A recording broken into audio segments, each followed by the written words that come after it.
Hi, my name is Kylie. I'm Sarah. And I'm Liv. And this is the story of Dorothea Puente. Dorothea Puente was born in Redlands, California on January 9th, 1929. Her parents were both abusive alcoholics that lacked money, which left her hungry often. When she was 8 years old, her father died of tuberculosis, and a year later, her mother died in a motorcycle accident. She and her 6 siblings were split up into different orphanages. She lived there until relatives took her in. By the age of 16, she was working as a prostitute in an ice cream parlor. In 1964, she married for the first time, but her husband died of a heart attack within 2 years. For the money, she tried to forge checks, but she was eventually caught and sentenced to 6 years in jail. For the money, she tried to forge checks, but she was eventually caught and sentenced to a year in jail. She was paroled after 6 months. Soon after release, she was impregnated by a man she barely knew and gave birth to a girl, which she had to give up for adoption.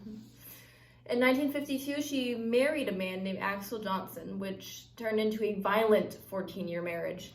In 1960, she was arrested in a brothel and was sentenced to 90 days in the Sacramento County Jail.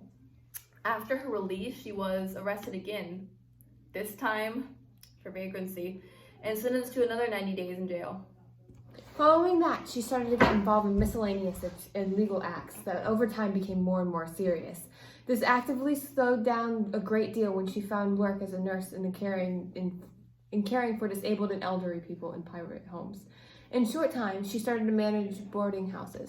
She divorced Johnson in 1966 and married Roberto Puente in Mexico City, a man who was 19 years her junior. Roberto had trouble staying faithful to Dorothea, and the marriage only lasted 2 years. Shortly before the end of the marriage, however, Dorothea Puente took over a 3-story, 16-bedroom care home at 2100 F Street in Sacramento, California. There, she provided care and comfort to the homeless and destitute of the area. Her parents were named Trudy Mae Yates and Jesse James Gray. They both died before she was 10 years old. She was split up from her 6 siblings and sent to live in many different orphanages, until eventually she was sent to live with other family members. Wait. The people that Puente went after were mostly older people who lived solitary lives, making their deaths go unnoticed. Dorothea had a long history of forgery, theft, and involuntary drugging. In 1982, Puente went to jail for drugging and robbing a man she had met at a bar. She was released in 1985 and under the terms of parole was not allowed to handle Social Security checks or work with older people, both of which she disobeyed. Dorothea had opened another boarding house and targeted elderly citizens who usually had problems with addiction or mental illnesses. Puente had said to the residents that she would manage their finances either by setting up a joint account with the tenant or forging the tenant's signature and keeping the money.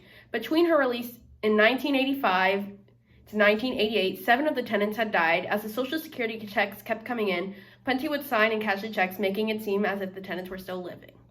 She drugged all of the people with Dalmane, a sedative used to treat insomnia, and was one of her drugs of choice. It was found in every one of her victims' bodies. It's unclear as far as the coroner's reports if the victims were killed by the drugs alone or if Puente finished them off by smothering them with a pillow while they were in a stupor. In 1982, Puente's roommate, Ruth Monroe, had died from an apparent overdose, which was ruled as suicide in November 1988. Alberto Muñoz had disappeared. Muñoz's social worker reported him missing. Police began to investigate Puente's boarding house. However, Puente was not considered a suspect. While the police let Puente out of their sight, she fled to Los Angeles. Puente had used Dalmane, a medication used to treat insomnia by causing you to fall asleep faster and stay asleep for longer. In 1978, Puente was arrested for forging her tenants' signatures on their Social Security checks and was sentenced to 5 years of probation, which forbid her to operate a boarding house. In April of 1982, Ruth Monroe dies of an apparent overdose, which was later ruled as a suicide. In late November or early December of 1985, Puente killed Gil and later hired a handyman to build a man-sized wooden lidded box for some books. 1986, the wooden box was discovered by a fisherman. The body would not be identified as Everson Gilmouth until 1989. In mid-1988, suspicion was raised about Puente when a woman named Brenda Trujillo complained to police that Puente had drugged her and cashed her checks. Late 1988, Muñoz's social worker was concerned because she could not get a hold of him. Puente gave Muñoz's social worker different stories of his whereabouts, causing Muñoz's social worker to file a missing persons report. November 1988, Alvaro Monota, a tenant in Puente's boarding house, disappeared. When police arrived at Dorothea's house, they discovered a disturbed soil and uncovered 7 bodies on the property, including the bodies of Alvaro Monota, tenant Leona Carpenter, and Benjamin Fink. April 1990, preliminary hearings were held in August 1990. Puente pleaded not guilty for the charges. February through July 1993, a trial was held in Monterrey because Puente could not get a fair trial from the media coverage in Sacramento. After 24 days, jurors found Dorothea Puente guilty of 3 counts of murder, balancing with the other 6.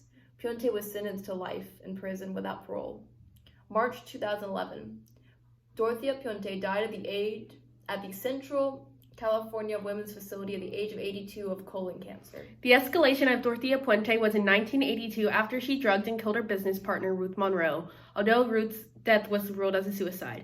Several weeks later, 74-year-old Malcolm McKenzie accused Puente of drugging him and stealing his pension.